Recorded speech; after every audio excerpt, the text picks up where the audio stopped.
facing South Africa.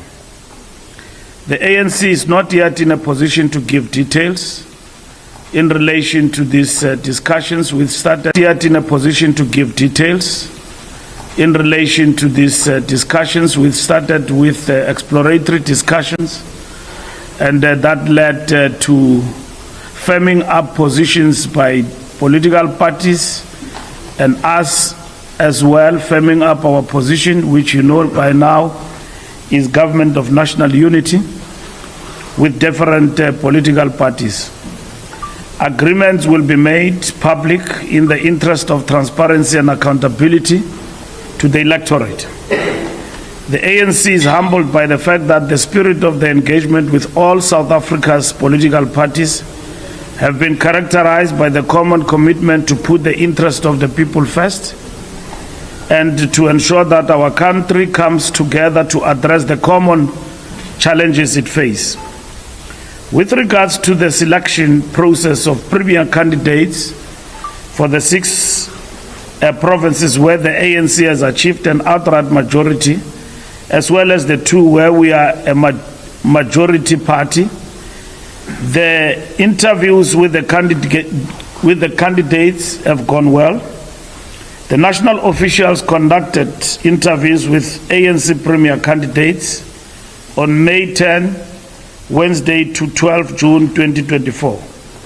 All interviews were observed by the chairperson of the ANC's Electoral Committee, Comrade Kharima Motlanthe, or a member of the committee nominated by him. The Electoral Committee commended the national officials for the integrity of the process and the leadership that they demonstrated throughout. The committee expressed appreciation for the rigorous, thorough and impartial approach by the national officials at a time when they were required to provide leadership in many other pressing national developments. The national officials posed a range of questions to the candidates covering ethical and capable leadership as set out through the eye of the needle and the 6 priorities in the ANC's 2024 election manifesto that are critical to speeding up transformation and improving the lives of the people. Our jobs plan, building our industries to include inclusive economy, tackling the high cost of living, investing in people, and defending democracy and advancing freedom. We also interviewed candidates on building a developmental state, building capable state, local government, etc. We also were impressed by the candidates that were interviewed and commended provinces for quality of their nominees. The ANC renewal process seeks to restore trust and confidence as leader of the National Democratic Revolution. At its last 2 national conferences, the ANC vowed to do more effectively to address society's challenges, conduct its affairs in line with its core values. The candidates that were announced today: Eastern Cape, Lubabalo, Oscar Mabuyane; Free State, Comrade Makwin Letsoa Matai; Gauteng, Comrade Hendrek Panyaza Lisufi; Limpopo, Comrade Poppy Constance Ramatuba; Mpumalanga, Comrade Mandla Ndlovu; Northwest, Comrade Kagiso Lazarus Mukhosi; Northern Cape, Comrade Zamani Sau.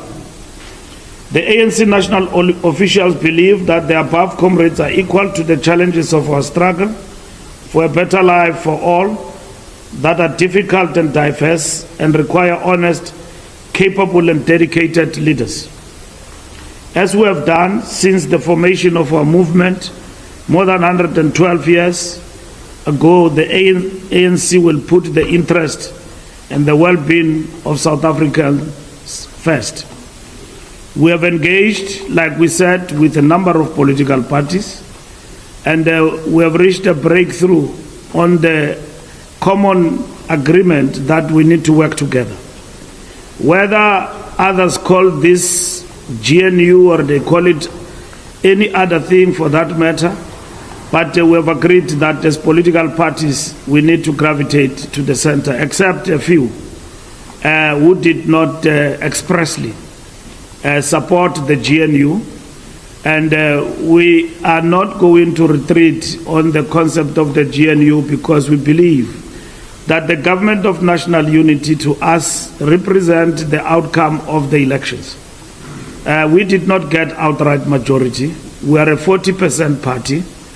We have been supported and voted by 6 million people who want us to continue with the transformational agenda to changing the lives of the people for the better. We are in no position to govern this country alone. We need to work with others. Where we are not in charge, like in KwaZulu-Natal, we leave it to those who are above us to provide leadership and be mature to invite us, if it is possible, to actually participate. Where we lead, like in Gauteng and Northern Cape, we have provided that leadership. And we are talking to political parties as we speak right now. We believe that the agreements that we will reach will be made public and will be engaged transparently as we move tomorrow towards the election of the President and the Speaker of the National Assembly, and on Saturday to the NCOP, also to elect the Chair of the NCOP and other presiding officers. And in this regard, we have engaged in these discussions with an open mind. We know that there are other parties who are on the other side to our thinking. Nonetheless, they've got the majority. They've got people who said they too must come to the party, and we engaged them on the issue of the government of national unity, and they've agreed to come to the party.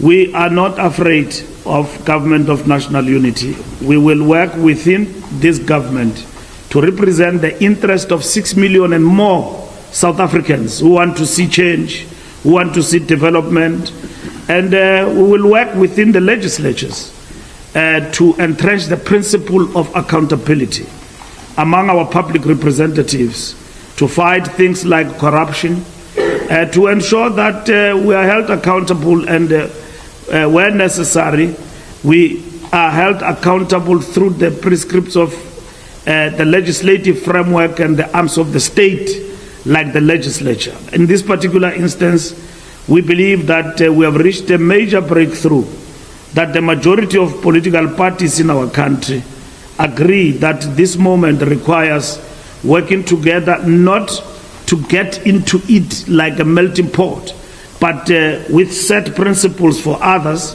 which are not negotiable.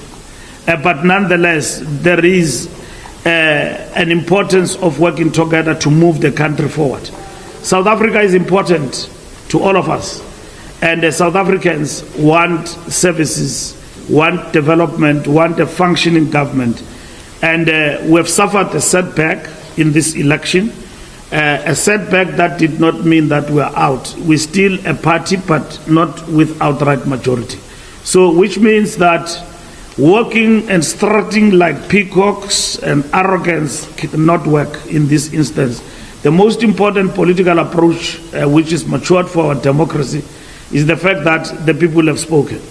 And they've spoken in the way they've spoken, and we need to interpret that correctly. And people did not say that you must work on your own. They said we must work with others. We defined the concept, and at the same time, everybody embrace this concept, even though others have their own interpretation. So to us, it doesn't matter whether the cat is black or white. The fundamental question is, how do we move South Africa forward, having interpreted the outcome of the elections? So to us, the National Democratic Revolution must breathe life within the framework of the government of national unity, notwithstanding what others want.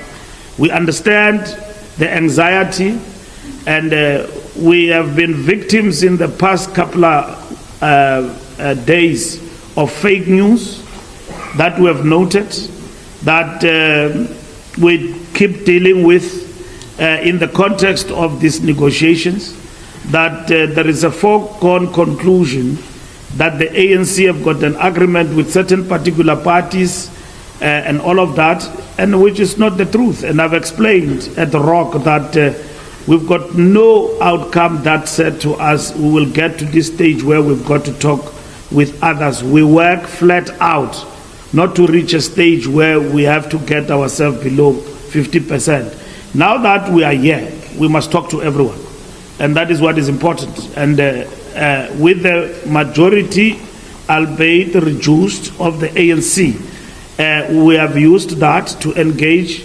maturely with political parties and who have understood that this is not the time to exchange blows. We have done that in the campaign. The people have spoken to vilify and talk bad about other people politically is not important. The ANC want a share of its manifesto implemented, like others. 1%, 2%, through 3 seats, 4 seats, they too have been elected by the people of South Africa. So we have opened ourselves up and invited everybody to participate. Beyond that, we need to engage in a national dialogue, and that is what is important. The ANC itself as an organization and as a party, it's time to pause and reflect on this moment, and that political reflection is going to continue as we engage among ourselves, also with our allies, about this moment and what it represents and what we need to do to recover from it going forward. Thank you very much.